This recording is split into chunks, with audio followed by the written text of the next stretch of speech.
नमस्कार, मैं स्वतंत्र कुमार और आप सभी का स्वागत करता हूं आपके अपने चैनल शॉर्ट हैंड टीम पर। तो दोस्तों, आज के इस वीडियो में जनसत्ता के संपादकीय से 554 शब्दों के डिक्टेशन को हम लोग लेने वाले हैं। इसे हम दो अलग अलग स्पीड में लेंगे।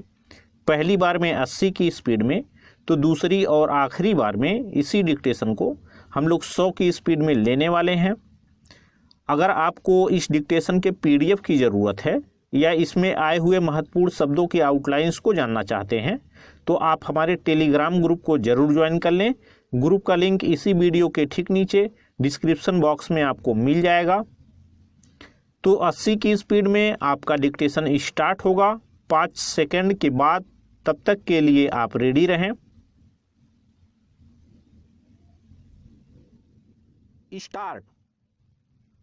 अर्थव्यवस्था को पटरी पर लाने की जद्दोजहद जारी है। हालांकि अब वह महामारी की मार से कुछ उबरती नजर आ रही है, मगर इसकी राह में कई बड़े रोड़े अब भी बने हुए हैं।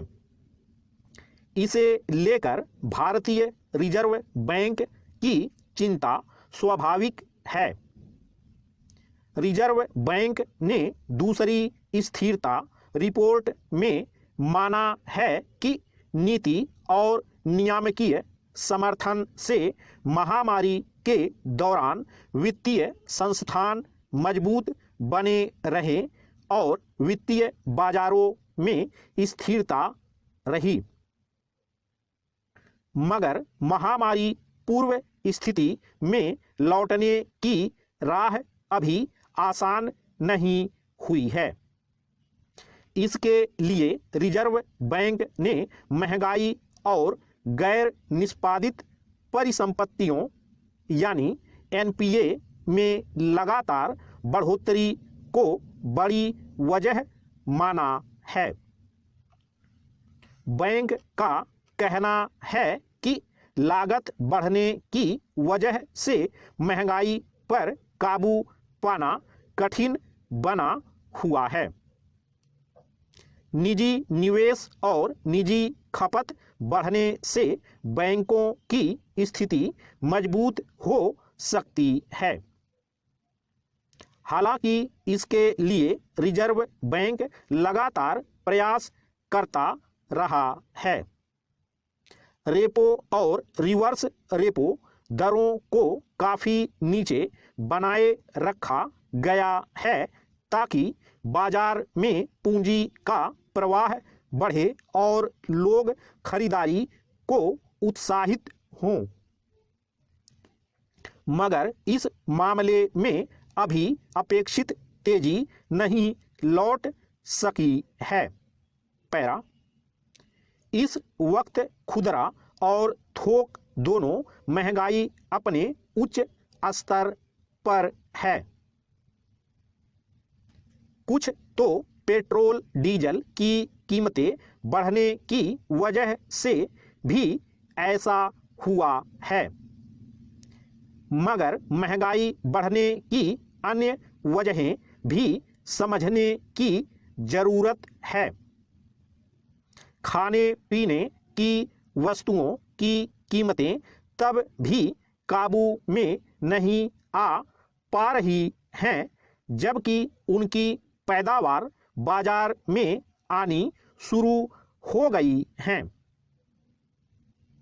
खाद्य तेल और दालों वगैरह की कीमतों को नियंत्रित नहीं किया जा सकता है। इसी तरह उत्पादन लागत बढ़ने की वजह से हर चीज के दाम बढ़े हैं।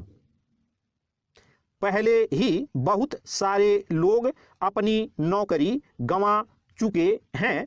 बहुतों के कारोबार ठप पड़े हैं। आमदनी पहले घटी है।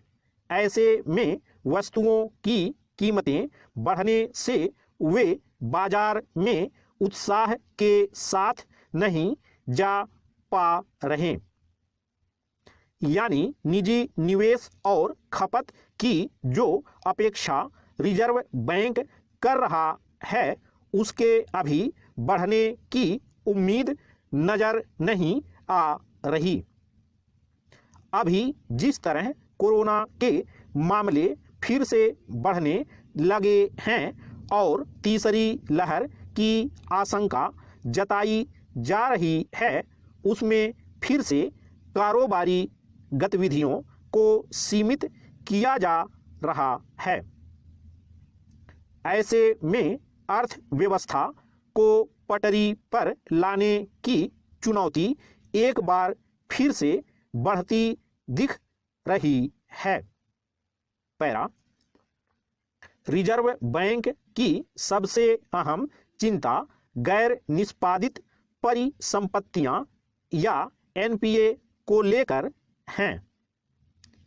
उसने अनुमान जताया है कि अगले साल सितंबर में यह उछल कर 9.5% तक जा सकता है। अभी यह करीब 7% पर है। एनपीए को लेकर लंबे समय से चिंता जाहिर की जाती रही है, पर रिजर्व बैंक ने इस पर काबू पाने के लिए कोई कठोर और व्यवहारिक कदम नहीं उठाया है। इसकी वजह से सरकारी बैंकों का बहुत सारा पैसा बट्टे खाते में चला गया है। उसकी उगाही के लिए कोई प्रयास भी नहीं दिखाई दे रहा। छिपी बात नहीं है कि पिछले कुछ सालों में जिस तरह कई बड़े कारोबारी धोखाधड़ी करके बैंकों का हजारों करोड़ रुपया लेकर भाग गए और कंपनियों को दिवालिया और बीमार घोषित करके बेचने खरीदने के सौदों में बैंकों को हजारों करोड़ का नुकसान उठाना पड़ा, उससे बैंकों की हालत खराब हो चुकी है।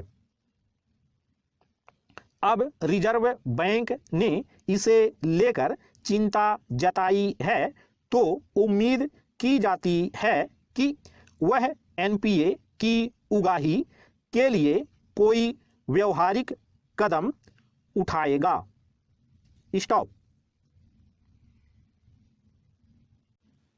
दोस्तों, दूसरी बार में इसी डिक्टेशन को हम लोग 100 की स्पीड में लेंगे और आपका समय स्टार्ट होगा 5 सेकंड के बाद। तब तक के लिए आप रेडी रहें।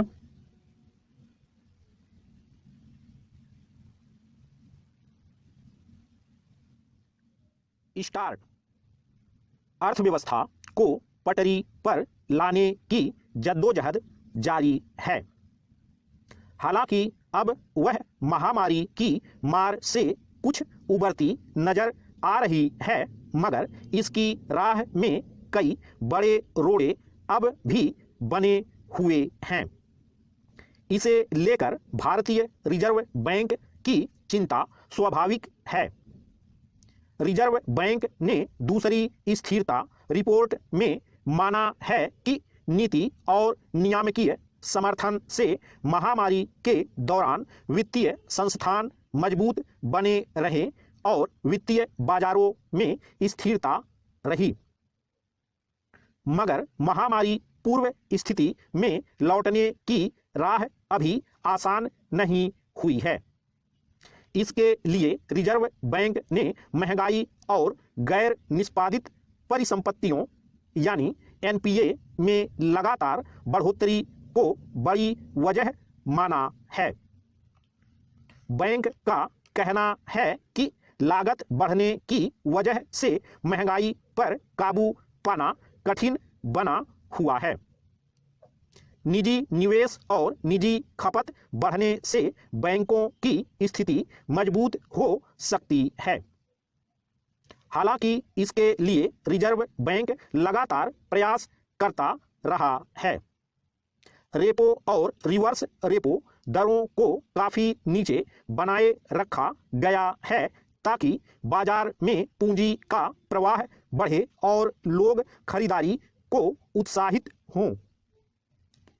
मगर इस मामले में अभी अपेक्षित तेजी नहीं लौट सकी है।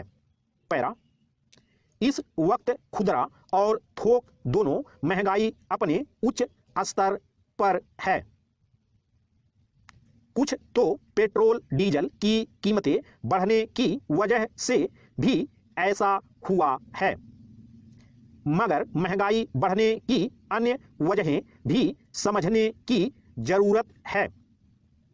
खाने पीने की वस्तुओं की कीमतें तब भी काबू में नहीं आ पा रही हैं, जबकि उनकी पैदावार बाजार में आनी शुरू हो गई हैं। खाद्य तेल और दालों वगैरह की कीमतों को नियंत्रित नहीं किया जा सकता है।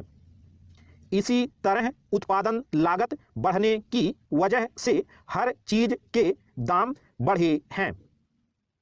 पहले ही बहुत सारे लोग अपनी नौकरी गंवा चुके हैं, बहुतों के कारोबार ठप पड़े हैं, आमदनी पहले घटी है। ऐसे में वस्तुओं की कीमतें बढ़ने से वे बाजार में उत्साह के साथ नहीं जा पा रहे।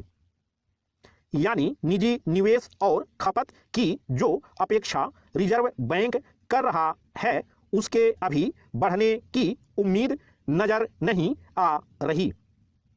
अभी जिस तरह कोरोना के मामले फिर से बढ़ने लगे हैं और तीसरी लहर की आशंका जताई जा रही है, उसमें फिर से कारोबारी गतिविधियों को सीमित किया जा रहा है। ऐसे में अर्थव्यवस्था को पटरी पर लाने की चुनौती एक बार फिर से बढ़ती दिख रही है। पैरा, रिजर्व बैंक की सबसे अहम चिंता गैर निष्पादित परिसंपत्तियां या एनपीए को लेकर हैं। उसने अनुमान जताया है कि अगले साल सितंबर में यह उछल कर 9.5% तक जा सकता है। अभी यह करीब 7% पर है। एनपीए को लेकर लंबे समय से चिंता जाहिर की जाती रही है, पर रिजर्व बैंक ने इस पर काबू पाने के लिए कोई कठोर और व्यवहारिक कदम नहीं उठाया है। इसकी वजह से सरकारी बैंकों का बहुत सारा पैसा बट्टे खाते में चला गया है। उसकी उगाही के लिए कोई प्रयास भी नहीं दिखाई दे रहा। छिपी बात नहीं है कि पिछले कुछ सालों में जिस तरह कई बड़े कारोबारी धोखाधड़ी करके बैंकों का हजारों करोड़ रुपया लेकर भाग गए और कंपनियों को दिवालिया और बीमार घोषित करके बेचने खरीदने के सौदों में बैंकों को हजारों करोड़ का नुकसान उठाना पड़ा, उससे बैंकों की हालत खराब हो चुकी है। अब रिजर्व बैंक ने इसे लेकर चिंता जताई है, तो उम्मीद की जाती है कि वह एनपीए की उगाही के लिए कोई व्यवहारिक कदम उठाएगा।